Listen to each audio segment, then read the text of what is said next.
Саламатсыздар, урматтуу менин каналымда көрүүчүлөрүм, сиздерди каналдан көргөнгө абдан кубанычтамын. Ошо азыркы кезде Украинанын ГУРу, бул деген сырткы чалкындоо кызматы айтып атат, Гюмриде, Арменияда Орусия армияны жыйнап атат дейт. 8-18, 49, 58 ошо түштүк округдун армияларынын бөлүмдөрүнүн кишилерин ошо Гюмриге жиберип жатышат дейт. Анын сыртынан дагы ошо Осетиядан алып атат дейт, кишилерди Ростовдон алып атат дейт, Волгоград аймагынан алып атат дейт, жана Крымда ошо эркектерди жыйнап ошо Гюмриге жиберип жатат дейт. Бирок Армения, Пашинян өзү дагы айтат, Армениянын дагы ошо түзүмдөрү, өкмөт түзүмдөрү айтып атат, жок, андай нерсе байкалбай жатат дейт. Армения бул суверендүү, эгемендүү мамлекет, биз деген андай нерсени өзүбүзгө, кошуналарыбызга кол салуучудай армияны биздин өлкөбүзгө өткөрбөйбүз деп жатышат да.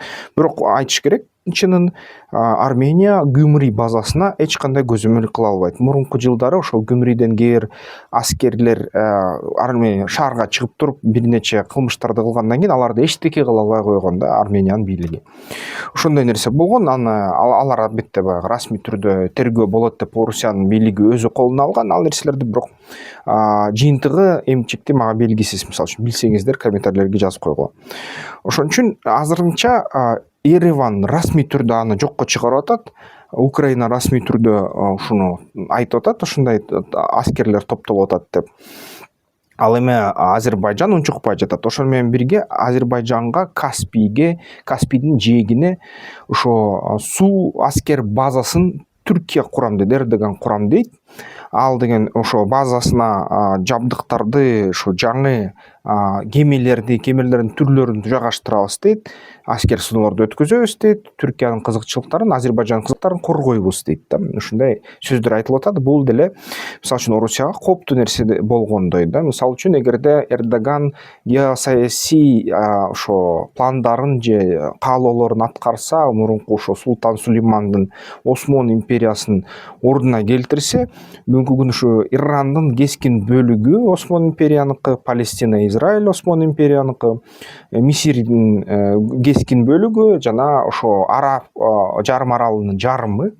Андан сырткары дагы эгерде мындай карасак, ошо Орусиянын бүгүнкү күнү ошо Крымы, Крымдан өйдөкү жерлери, чыгыш Европа бүт ошо Осмон империясынын бөлүгү болуп калат. Эгерде амбициясы ишке ашырса жана аракет кылса, албетте бул деген чоң геосаясий мындай тирешүүгө алып келиши ыктымал.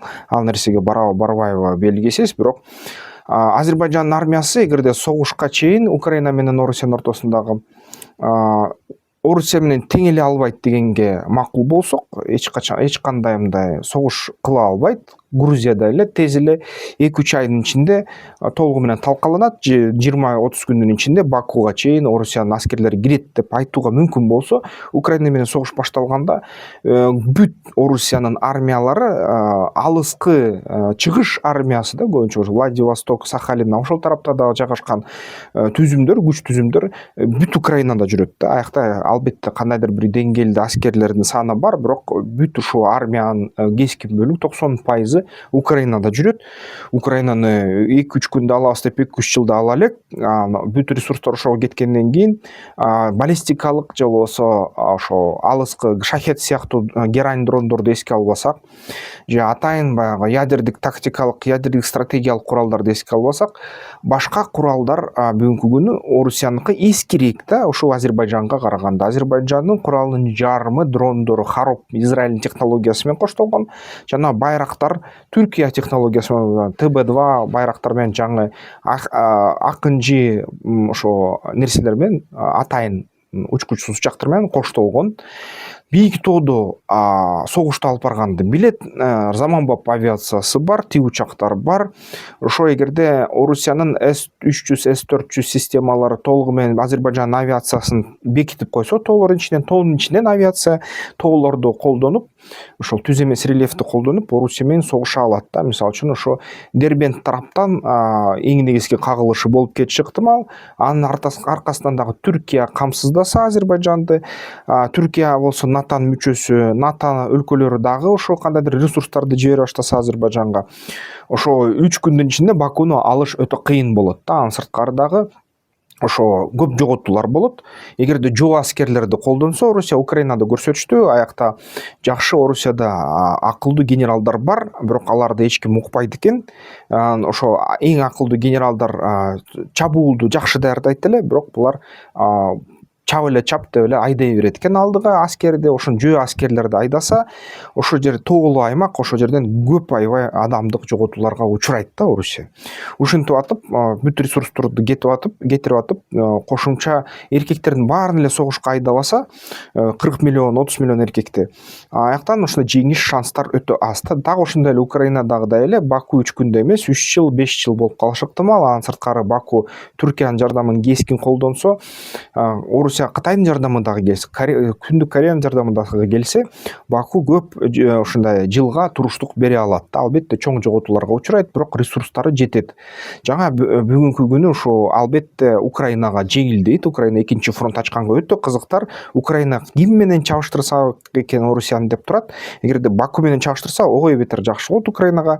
Алардын болуп аткан чабуулдун 30% 20% азаят да. Анан бүт ошо көңүл Азербайжанга кетмек, жана Түркияга кетмек да. Мындан айтканда Түркия менен кагылыш болуп кетмек.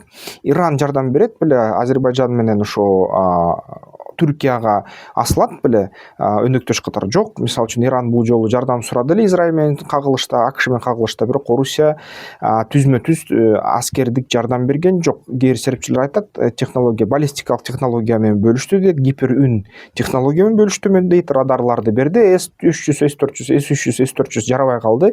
F-35ке жана ошо Би-2лерге, ошо бомбардировщиктерге токтото албай калды, каралабай калды, сога албай калды аналарды. Албетте дагы кошумча ядердик технология менен балким бөлүшкөн, бирок ал тастыктала элек Орусия Иранга. Бирок Иранды Орусия ошо Азербайжан менен согушка тарталбайбы, бул чоң күмөн бар, бирок албетте Иран баллистикалык 1-2 ракета менен аталат да.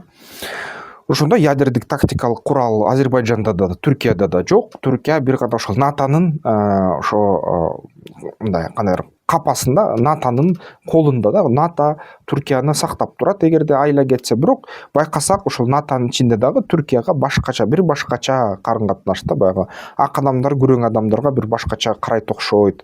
Ушул нерсе качан токтойт билбейм. Албетте аны эске албагандар да адамдар бар, бирок баары бир байкалып жатат да. Түркияга кичине НАТОнун ичинен дагы дискриминация бар да. Бирок кантсе да НАТО Түркияны коргой алат. НАТОнун айткандарын Түркия кылып турат да. Түркия көп нерсени НАТОдон ала албаса дагы, НАТО Түркияны бөлүп койсо дагы, баары бир кандайдыр бир деңгээлде инвестициялар, технологиялар, НАТОнун иш аракеттери, НАТОнун кандайдыр бир салымдары Түркиянын армиясына бар да. Ошон үчүн Орусия бүгүнкү күнү ошо кызыктар эмес болот. Балким аскерди күчөтөт, балким дистанциялык согуш жасайт. Мисалы үчүн ошо баллистикалык ракета менен шахеттерди жиберип турат, бири-бирин ата баштайт. Ошондой нерсени кыла алат да. Анан албетте баары бир периметрди сакташ үчүн, баягы Курскийге украиндиктер кирип кетилгендей, Азербайжандан бирөө кирип келбеш үчүн ошол жерге Армениянын жанында аскерди коет. Жана эң негизги баягы серепчилер айтып атат, Армениянын аскерин уюштуруп Азербайжанга кол салдырып турат. Ошондой пландар болушу ыктымал дейт. Албетте Генштабта ар кандай пландар бар Орусияныкы, анын ошол план эң чындыкка жакын болушу ыктымал деп жатышат да серепчилер. Бирок албетте эки фронтко согуш ачуу бул акылсыздык болот. Стратегиялык, тактикалык жактан аны албетте ал чечимди кабыл албас. Бирок ким билет да, акыркы күндөрү ошо Пелевиндин, Орусиянын жазуучусу, мурунку ФСБ КГБнын кызматкери, ошо жазган сөз, айткан сөзү бар.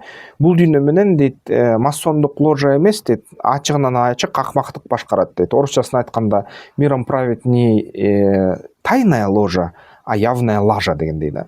Ошондой нерсе болуп жатат. Ошон үчүн ким билет, балким андай нерсе да болуп кетиши ыктымал да. Анткени жашоо оңой эмес. Азыркы заманда карасак, кичине логика жана тынчтыкка умтулуу кичине жешилип калган окшойт. Бирок эгерде согуш болбосо, Азербайжан ошо армяндар менен биргелешип, мындай кандай достошуп, Зангизур коридорун ачса, бизде Кыргызстанга ошо экспорт импорт жолдору ачылат. Биз ошол жерден мисалы үчүн өткөн убакта 10 миллион доллардан баштасак, 65-67 миллион долларга чейин жетти биздин соода алыкабыз. Эгерде жерде ошо Зангезур коридору биз үчүн ачылса, биз деген ошол жерге 1 миллиард 2 миллиарддык баягы соода алакасын жүргүзмөкпүз да. Ошо Кара деңизге жол алмакпыз, Түркиядан товарларды бияка ташымакпыз, Кытайдын товарын ошол Түркия тарапка, Европага ташыганга катышмакпыз да. Ошол жибек жолунда өзүбүздүн кичинекей ишибизди жасап. Ошол кичинекей ишибиз бирок 1-2 миллиард доллар бизге экономикабызга салым кылмак да. Ошол албетте, мисалы үчүн биздин өлкөбүз дипломатиялык жактан жана ОДКБ, ШОС башка уюмдардын алкагында Орусиянын баягы таасири астындабыз. Бул жерде айтыш керек, Орусия стратегиялык өнөктөш. Бирок Азербайжан өссө, бизге экономикалык жактан чоң дагы жардам болмок да. Азербайжан да ошо Армения менен достошуп, Зангезур коридорун ачса. Кыскача ушундай, силер эмне деп ойлойсуздар? Кандай карайсыздар ушул маселеге?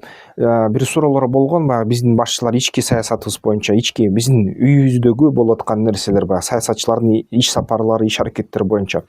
Ал боюнча комментарий берип эле кое турайын. Анткени ички саясат албетте анын өзүнүн пландары бар, өзүнүн мындай ирети бар. Албетте ошондуктан аны расмий эле булактардан окуп туралы. Эмки жолдон көрүшкөнчө. Бизнес банкери барына, таштардан мургарап ал. Жол картасын жарып жолуңдай, ишкердикте сенин куралың ал. Бизнес банкери барына, таштардан мургарап ал. Жол картасын жарып жолуңдай, ишкердикте сенин куралың ал.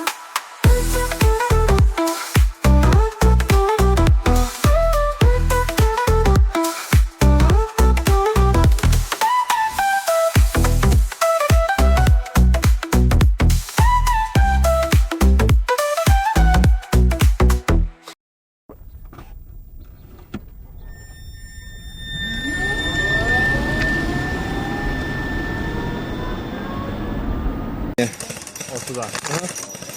О, от души. Красота, блин. Охренительно видно.